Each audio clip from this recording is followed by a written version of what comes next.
Salut și bine ați venit la podcastul Teamology Institute susținut de OTP Bank. Scopul nostru principal e diseminarea conceptelor validate științific și a bunelor practici din domeniul construirii și conducerii echipelor performante. Credem că e mare nevoie în România de profesionalizarea subiectului și sperăm să putem ajuta cu aceste conversații, izvorâte atât din experiența noastră directă de lucru în echipă, cât și din cea de lucru cu echipele clienților noștri. Hello everybody. Hello Ria. Thank you very much for being here today with me. It's a great joy to have a special guest today in the sense that as I understood, it's your first time in Romania. It is. And we will be talking about the systemic approach in team dynamics and team performance.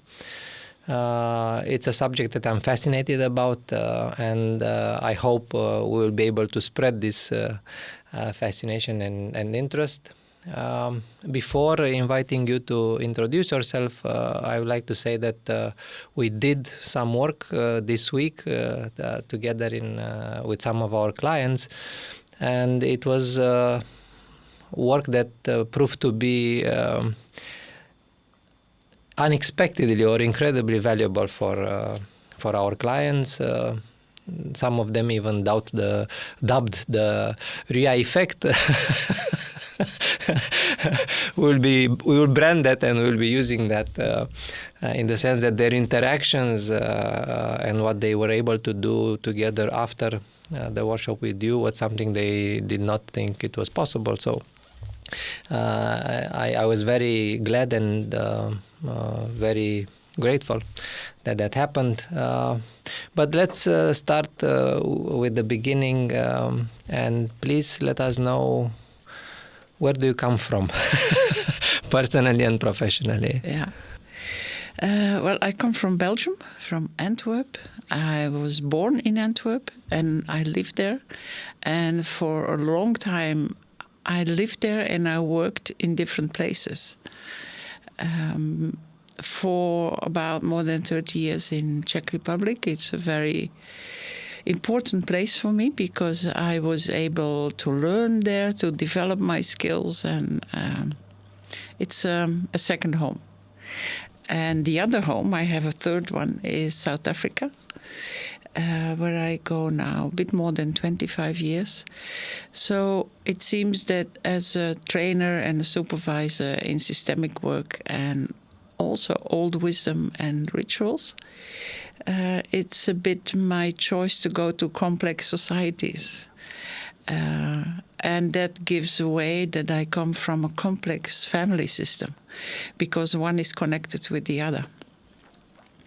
So my work for the moment is mainly training, supervision, teamwork, less individual work.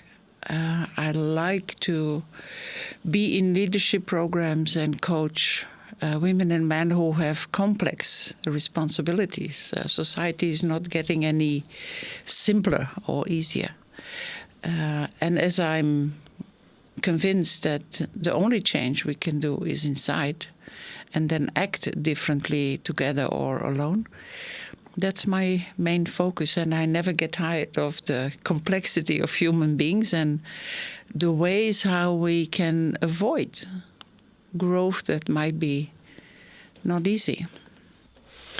I'm very glad that you mentioned this perspective of the change inside, because in many of the teams I've been, it was also my case when I created and led teams, but also in many cases with my clients, people come into teams with the main expectation, and they put this kind of pressure that the others will change, that the others need to change so things get better. We are already okay, and if the others will change, then things will be much better. And the systemic approach comes from a different angle. Yeah, I think what I really like in systemic approach is that it starts from we need an adult to support that change. So there always might be young parts in us or vulnerable parts that are a bit shaky when the going gets tough. But in order to implement the change, you need team members who are willing to take responsibility. And it's much easier to blame the other one. It doesn't provide a long-term development. But at least you can breathe out and say, okay, I'm innocent. It's not me. It's not me. It's definitely not me. Yeah. It's the world. It's my family. It's whatever. The clients, the colleagues. Yeah. And then we hire a consultant and they will solve it. Yeah, I know. And if you don't solve it, you're not a good consultant. So it's quite a commitment to look into the mirror and see what is the I, what is my place as an individual contributing in the team? What do we agree on to contributing? And where do I meet the hurdles that stem from the very first team we belong to, which is the family? Because that is the first place where we learn to act and to manipulate and to make sure we get what we want from mother and father, and to use whatever means. A baby needs only 4 months to adjust to the ability of the mother to act, to receive what the baby needs, like attention, food, cradling. So it doesn't take too long for a human being to set that in motion. And then to keep it in motion. And if the team is not acting accordingly, we say, what are you doing? And this is what I usually am successful in. Mm-hmm. I very much liked, because I saw your approach at work, in the sense that you name and you unearth all these possibilities for potential. So you're not so much interested in what are the problems. You said once something that I liked a lot, that with this question, what is the problem, you can fill many lives. And the idea is not what is the problem, but what gets us stuck from fulfilling our potential. And in a team, it's a very valuable question. What do we need to do to unstuck the energy that will allow us to perform? Yeah, I think there are in a human life, I think it goes beyond culture, that we try to adapt to certain situations and circumstances. And in adapting, we sometimes betray ourselves.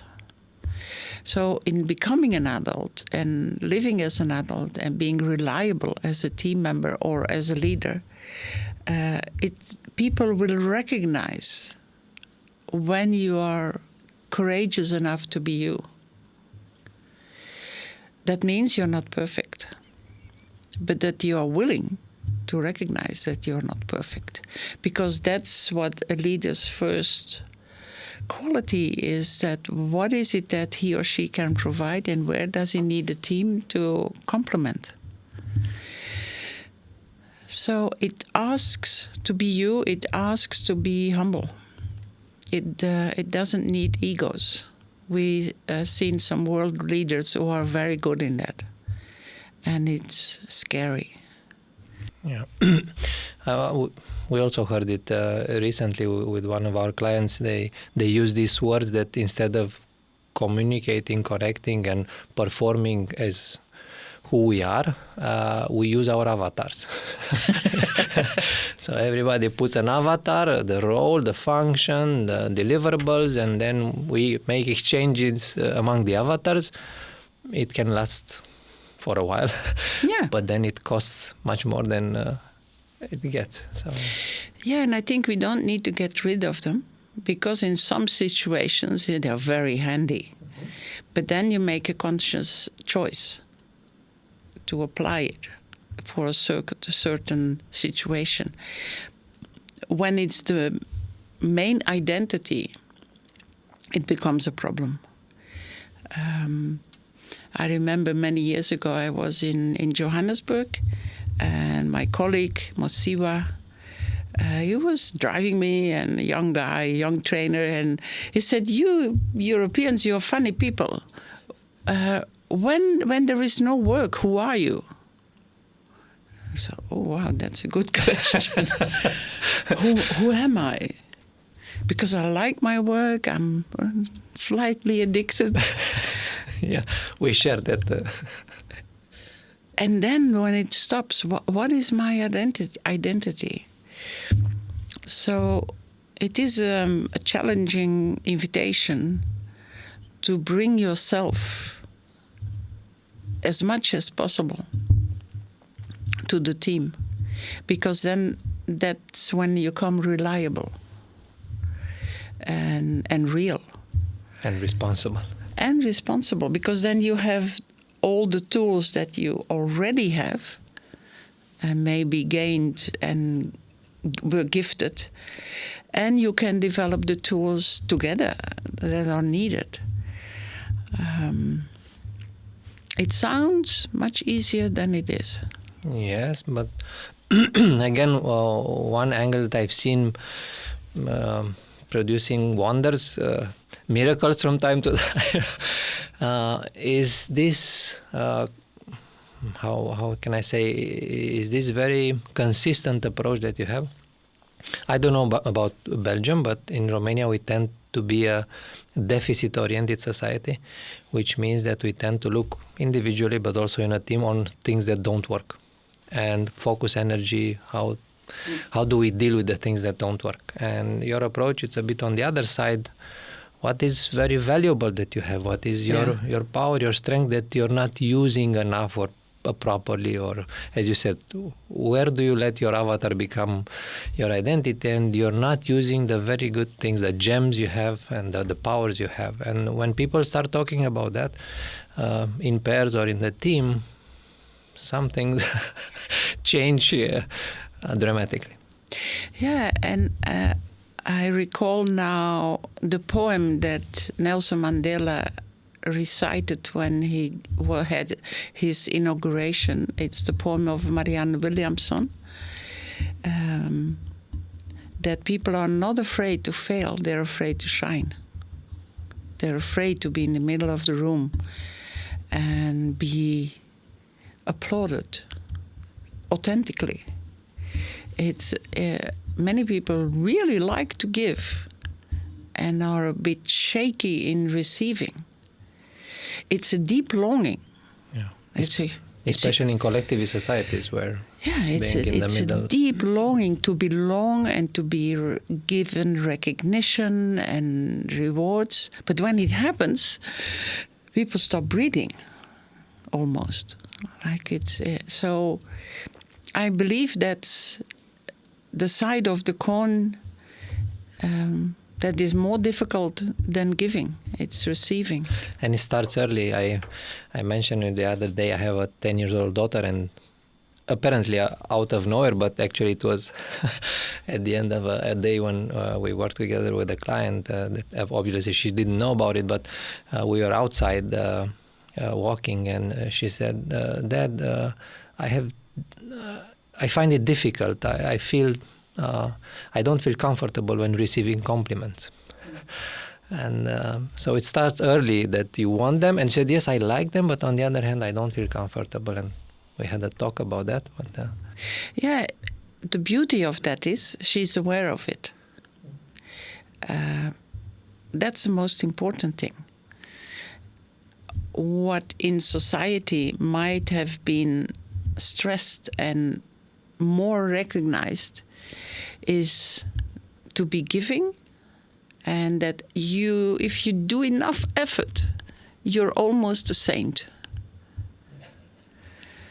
And then at some point, the difficult part, or what Carl Gustav Jung, who is over there, mentioned, it's I'd rather be a whole person than a good person. To integrate that we have flaws, and we are born with some kind of aim to develop or to become as much who we are as possible. So if a team is willing to sit together and to look at each and everyone in a more complete way, it's relaxing. And creativity can flow, and love can flow, and there is warmth And care. Yeah. and care, and they breathe out. Oh, I don't have to be perfect either. And also, you had difficult childhoods, upbringing, and Yeah. it's,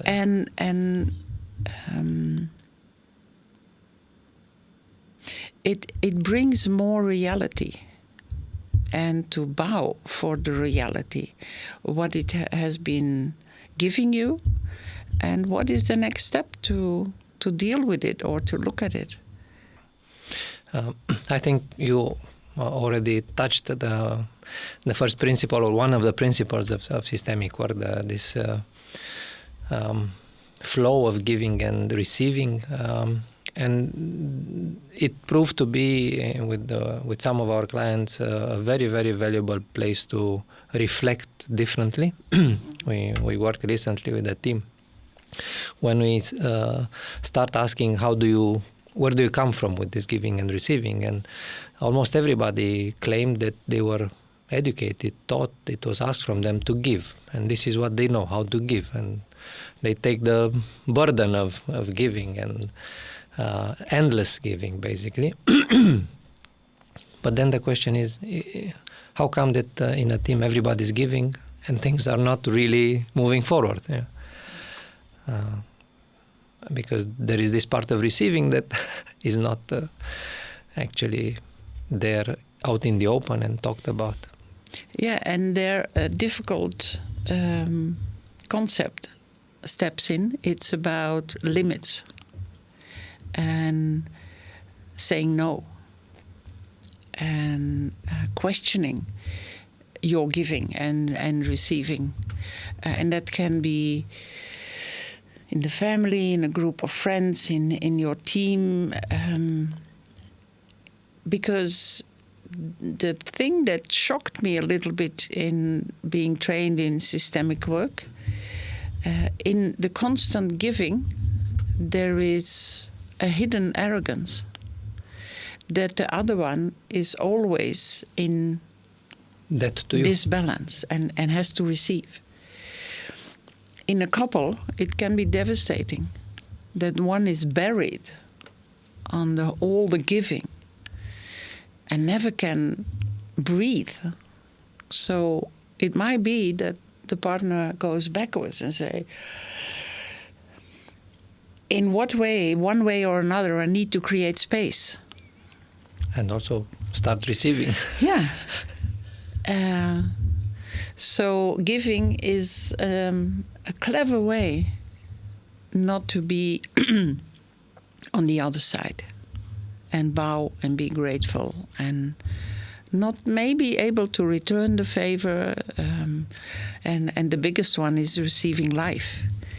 If I think it gives a kind of freedom to realize that we stand on the shoulders of many others.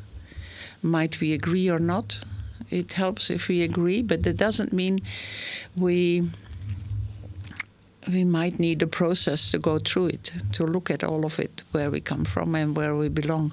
Also in a team, if we cut out those who created, those who started, those who made mistakes, those who paid a big price, the team will become weaker. I think this is a broader topic. Let's say I feel it like that, being Romanian. I also lived it. It happened to me too, but I see it, how should I say, in a cycle in society. Like very often we truly believe things start with us. So when I go in as a new CEO, or I go in a new team, or more members are new, when I started my company, I was convinced that everything that has been done before, it was after the communist time, it's completely, we should ignore, and it will start with me. The field of market research, private market research in companies in Romania, I will start it. And I came to realization that this is not really true, and actually nobody starts anything ever. And I've seen it recently also explicitly with some clients when we were together, when somebody said, no, when I come to be the leader of a team, I start from scratch. And then they realize slowly that it's a fantasy. It's not helping. It's a fantasy, and it's sometimes an ego-driven society or kind of concept that we like to believe. But in fact, even in our body, in natural science, we are recycled material. They can detect where our ancestors come from. And now neuroscientists even... I saw a conversation with Nobel Prize winners, and they can precisely detect how much percentage Neanderthaler each human being has. So it didn't start with us. Yeah, I have a friend who is a well-known philosopher and writer, and recently he was on a podcast. I think it's his first podcast, or it is the first podcast I heard him going to, and he says something there that resonated a lot with me. He said, the key of life is what lifts you up. And then I made this connection with what we are doing recently, how connecting with your roots actually lifts you up. Recognizing what was before allows you to have much more energy to go forward. Yeah, it's a very surprising effect it can have. For me, it was. After all these years, when I see it happen, people get colors in the eyes, and as if the light bulb goes on. And that particular part, I especially was given and trained in and received that in South Africa, and in the Zulu culture and many other black cultures. They live with their ancestors.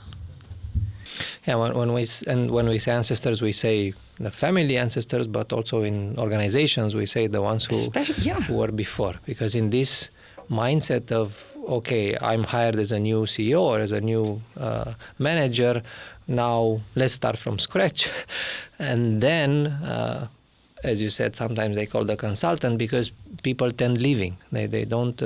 I also have a recent assignment with a very, very fast changes in the management team, people not really staying. And you said something that, again, for me opened another door to this room, that connecting to your roots invites people to stay. I mean, if people come to a place where they think, yes, there are some roots in here, they are much more willing to stay, other than it starts from scratch, and then when we go, somebody else will start from scratch, and when we go, somebody else will start from scratch. And if a company, a team doesn't have roots, when it's stormy weather, it falls down. It needs a rootedness in the success, in what it has cost, what the price was that people contributed in paying. The initial fire that was, enlightened. I think this is to my knowledge, about what is being discussed about in the public space, in the entrepreneurial world that I'm in. This is the least discussed topic. A lot of people talk about the price the entrepreneurs receive when they sell their companies or when they get investment, but almost nobody speaks openly or in the open about the price that the founders pay. All the founders, and probably also their family. Yeah. And it's not to be small or go to the pain. It's about giving recognition and growing dignity, because that's one of the other pillars in systemic work. If everything is allowed to be included, the company gets stronger and the team gets stronger. It doesn't mean you have to repeat the mistakes, but include the mistakes. Name them. Name them, yeah, and own them. Be an adult. One of my current students in Belgium in the training Weaving Wisdom is the co-owner of a family company. And during the process of the training in systemic work, or maybe it was already before, they have a budget to fail. I thought, what a nice idea. Yeah. It's a very unpopular word. But if we are not allowed to fall on the ground and to help each other up and say, come on, okay, we have a few bruises, let's take care of each other. We take a deep breath, because that's life. If you want to just look forward and speed ahead, there will be a brick wall along the way. And usually the cost gets higher and higher.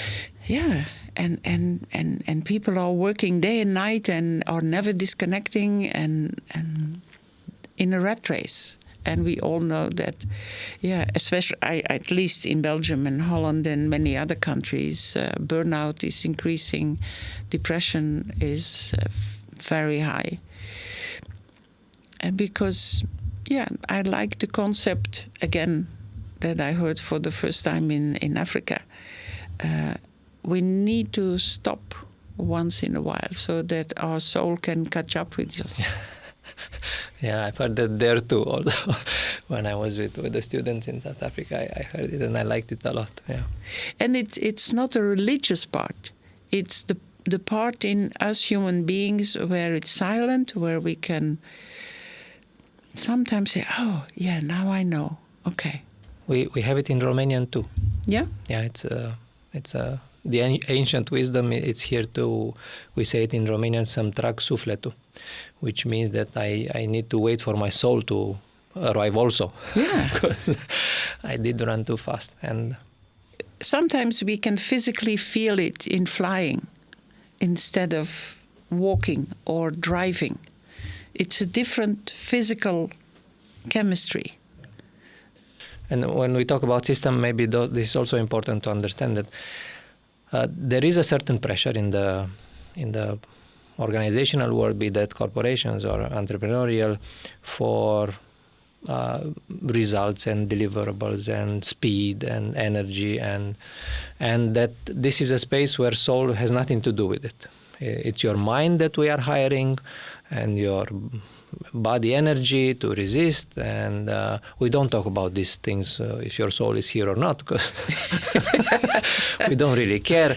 You need to deliver the task and so on. But then you end up in soulless organizations. Yeah. And people ask for a very significant amount of money to stay there.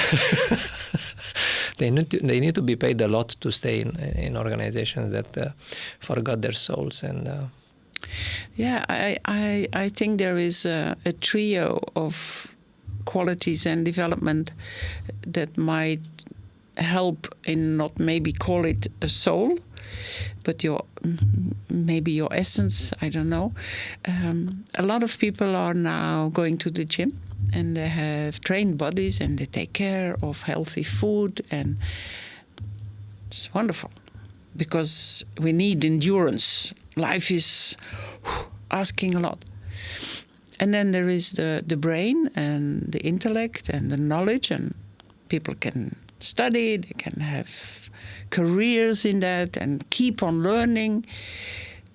But then the soul or the spirit or the intuition or your self with a big S, we don't bother. If you keep these three components apart, you can break them easily. There are many moments in history where they knew how to break the soul. You know how to break a body, and you know how to break or misuse or make the brain not to develop, restrict from learning and developing. But if you weave them together, it's pretty tough to have your body and your intellect and your soul in a kind of cooperation. I think this is where the team can actually play a very good role. Yeah. In creating this togetherness, not only inside, it starts inside, but also among ourselves. I do this with all the teams that I work with. That we start the day of working together or the meeting, or I collect all the phones. So that first we need to disconnect, including mine. First, we need to disconnect from what keeps us on the running pad, and then we can connect and do the work together, because there is very important work, strategic work or operational work or soul searching or whatever we have to do. And I look at it as a good sign that we are on the right track, and it happened yesterday with the client. Obviously, we collect the phone, and then at the break, people take their phone, and there is very silent in the breaks because everybody's on their phone. But usually, if we really connect and start really doing the work together, it happens as it happened yesterday, that during the last break, so after lunch there was another break, everybody got out talking with each other and no one took the phone. So the phone stayed in. And I said, okay, we're on the right track. If now we could create this kind of doing, performing, working together for real, and we don't need all the other disconnection to feel useful and powerful. And to at least in some way make a time and a space for it. Yeah. And intentionally. Yeah, and you mentioned a philosopher, and I want to add one from Holland, Harry Kuhner. And he once said quite a few years ago, the place where people develop is now the working space. It used to be in the evenings, a course, it was something on the weekend to learn or to connect with. Now people are, most of their time in life are in the workspace. And I think it's a great addition to support each other to grow, and that a CEO or a company provides growth, because that will make it interesting. Yeah. And growth is something different than just solving problems. I think the challenge, I don't know about other countries, but in Romania now I think a bit of a challenge is to put these three things that you talked about together, because many companies offer gym subscriptions. So you go for the body, or courses, you go for the mind. And usually you need to go out of the company to do them. Mm-hmm. But actually to create inside the company these opportunities for us to work together in a way that helps us grow with all three. This is, I would say, the beginning.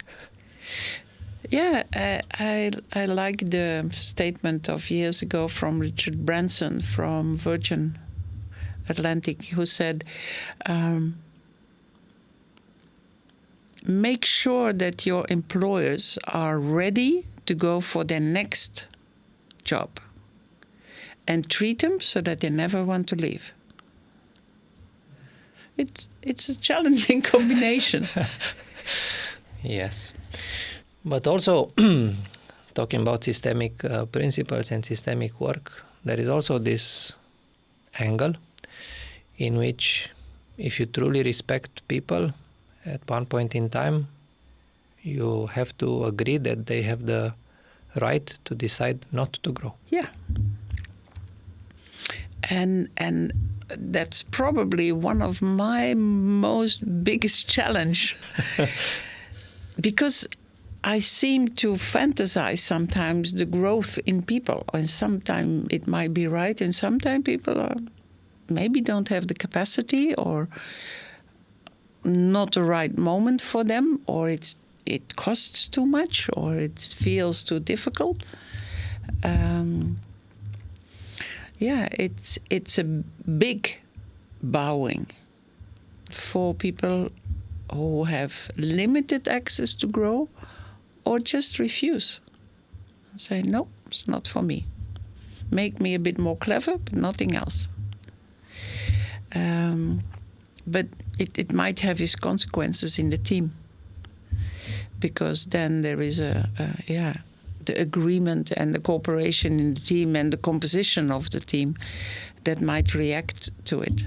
Yeah, and the team or the manager may decide to part ways because this is something that needs to end, as we need a different kind of energy to go forward. Yeah, and I think the distinction for me is if it can be given recognition,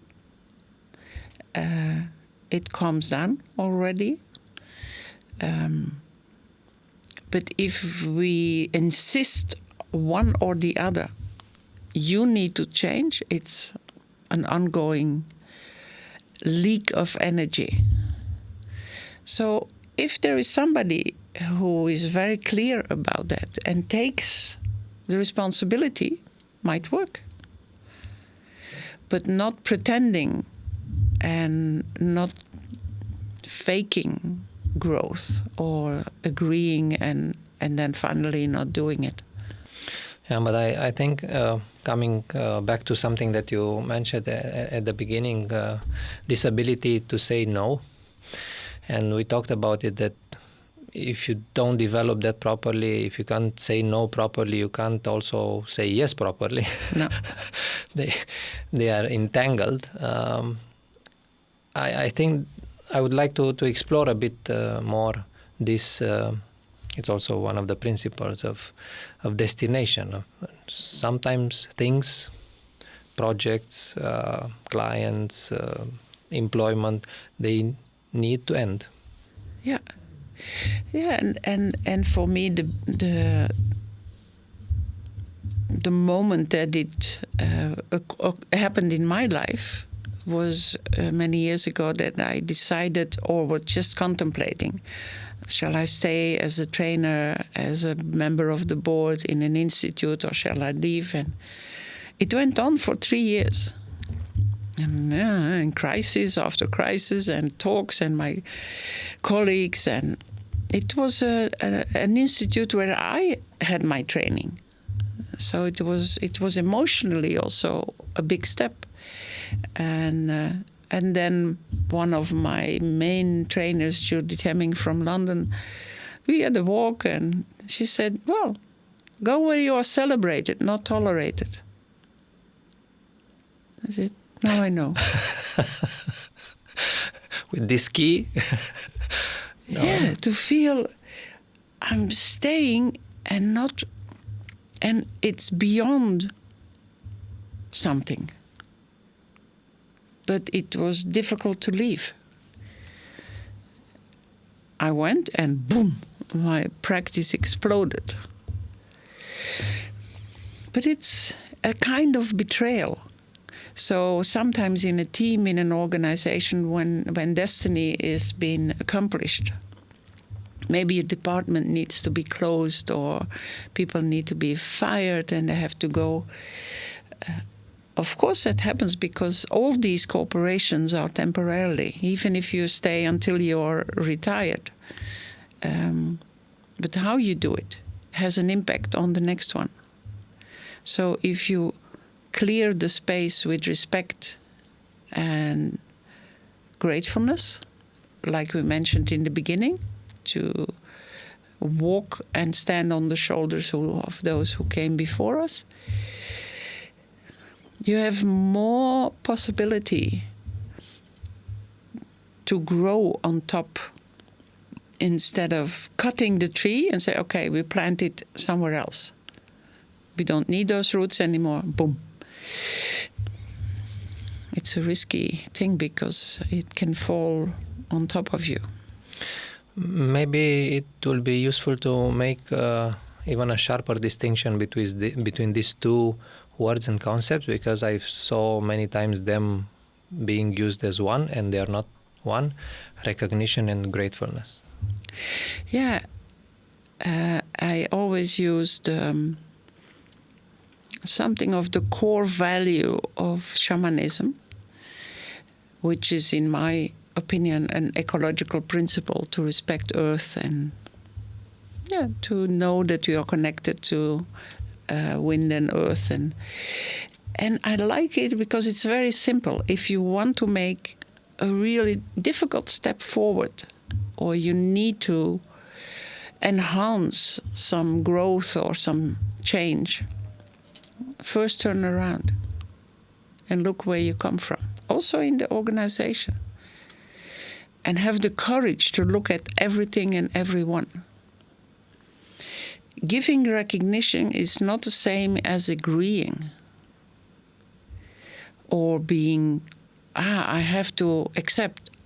I don't know, but look at it so that it has a place. Acknowledge is there. Acknowledge is there, and it's not hidden in the corner anymore. And with that giving recognition, turn back to your future and make the next step. Being grateful will follow at some point. For some of the things. For some of the things. And other things you will keep your distance because they are destructive or something else. But giving recognition means that you don't exclude what you don't like to see. I think it's more or less one of the principles in therapy that you get from the unconscious things that exist, but you denied them the place, and now you look at them and say, okay, this is what they are, and now I put it there in the slide box and close it. And yeah, but they are there. I mean, in many teams and managers, also in my case, I was very convinced of this fantasy that if I don't talk about it, if I don't acknowledge them, they don't exist. They will not produce any consequences if I ignore them completely. And reality disagrees. Even if I don't acknowledge somebody that left the company or somebody that was here and did something good, their presence, so to speak, their consequences will still exist. Yes, and I maybe if viewers or listeners want to investigate it a bit more, there is Rupert Sheldrake, a natural scientist who investigated, he calls it morphogenetic field, so places that hold some kind of memory, and one of his theories can also be applied to the systemic work. So it's fun to read about his research and how he connected that in the very beginning of developing the systemic work. He was closely connected to Bert Hellinger and all the others. So it's interesting, and maybe we need to keep the freedom also to take what works and gratefully put aside, because evolution is there anyway.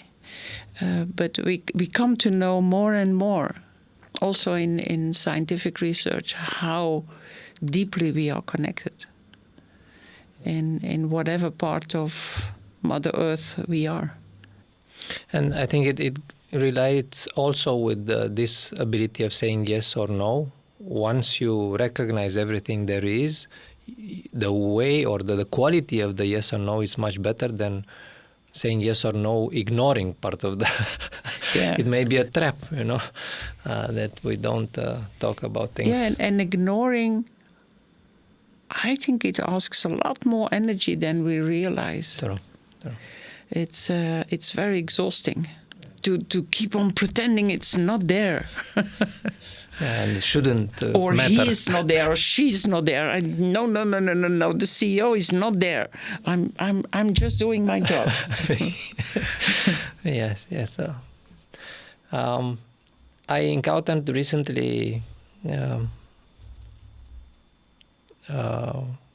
working with a client that shapes their values and behavior, vision, mission, values and behaviors for the organization. And they mentioned the word happy. So that people here, we aspire, we want to create a context here in which people feel happy.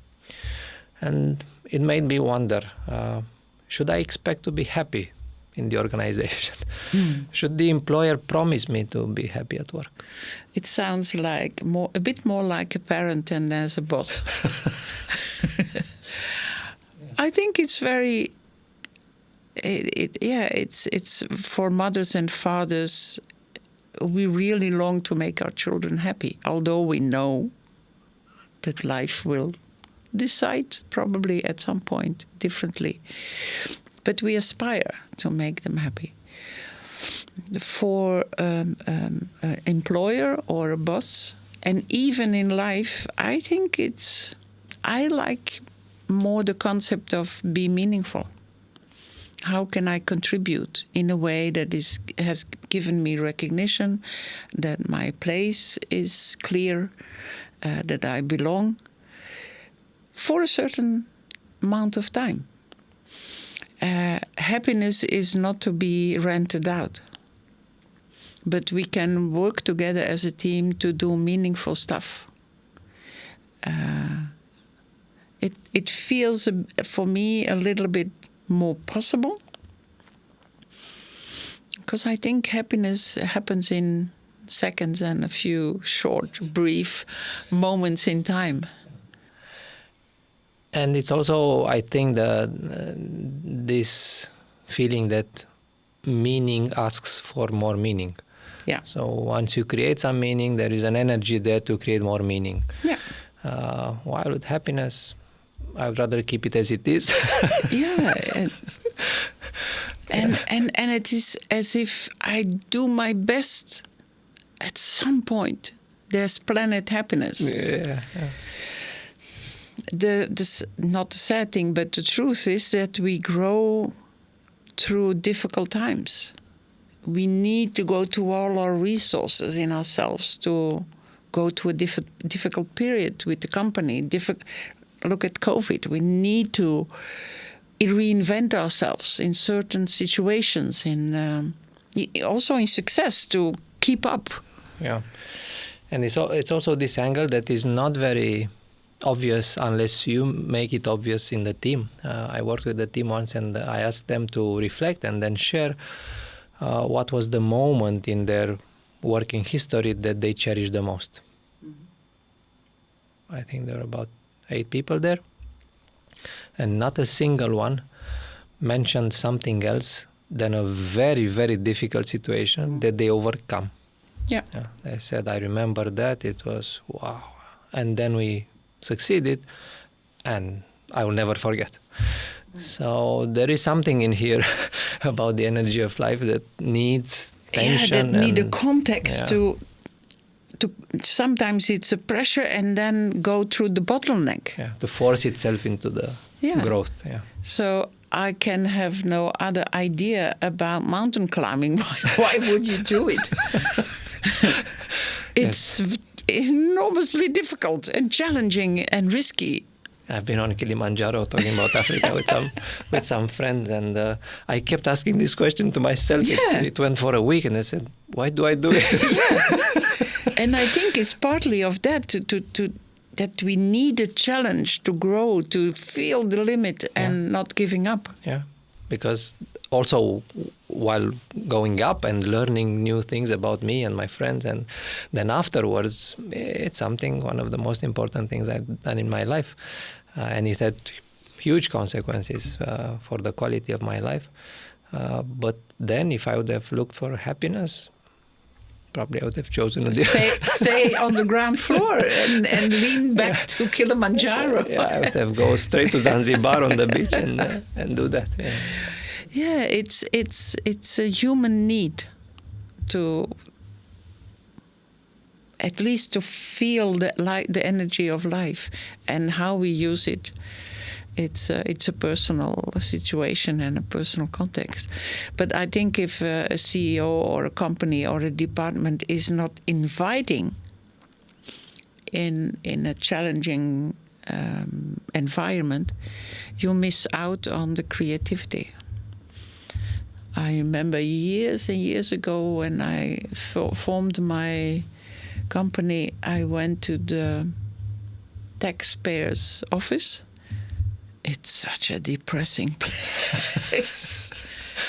Everything is ordered, and it's unbelievable how dead the energy was. Of course, we need it. And I have big respect for all these people who work there day in, day out. My God. It takes a price. It kills spirit. Talking about what makes an environment to have more or less life, I would like to, at the closing of our conversation, to explore a little bit also how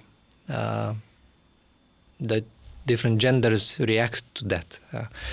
There is let's say, an assumption that I see and I hear around that usually women are much more open to trying to put things together in harmony, the personal connections with the professional ones, with the businesses, than men are. And I'm also a lot interested in this entrepreneurial world that I'm part of with many founders. How did you find it in working with people here in Romania? Yeah, it was a surprising experience. I work now in this area quite a bit, and many times I heard women say, yeah, but my husband will not come to a workshop or to a training. He's not interested in all those fluffy, emotional stuff. And okay, sometimes it happened, sometimes it didn't. And I adjusted my program to it to say, okay, I only will do it when you're both here. But here it's the other way around. The men come and they say, well, our women are not interested. Or they have no time and they have all these good reasons like they have in Belgium. Then the men seem to have. But I think there is a part where men and women are excluding each other. And assuming without talking about it. Really talking about it and say, I need you there. Or whatever works between. And yeah, it's also like, this is my world. And it was really a kind of a formula that worked well for women. Men are not emotional. CEOs, co-workers. I think it's diminishing. Yeah, and I think it's not true. No, it's not true at all. Recently, I worked with a client, and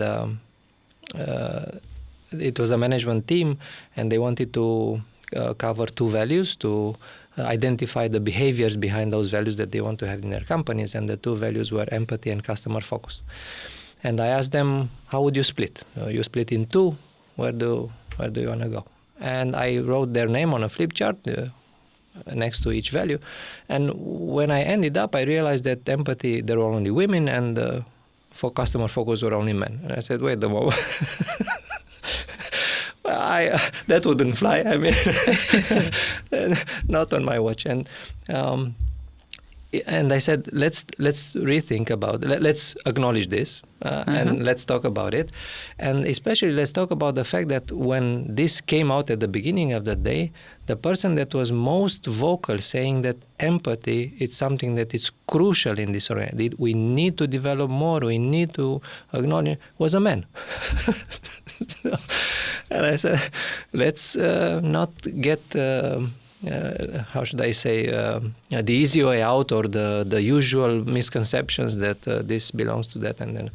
And then indeed they made it much more balanced, and it was a good thing that they made it more balanced because everybody contributed significantly to both subjects, because they cannot go one without the other.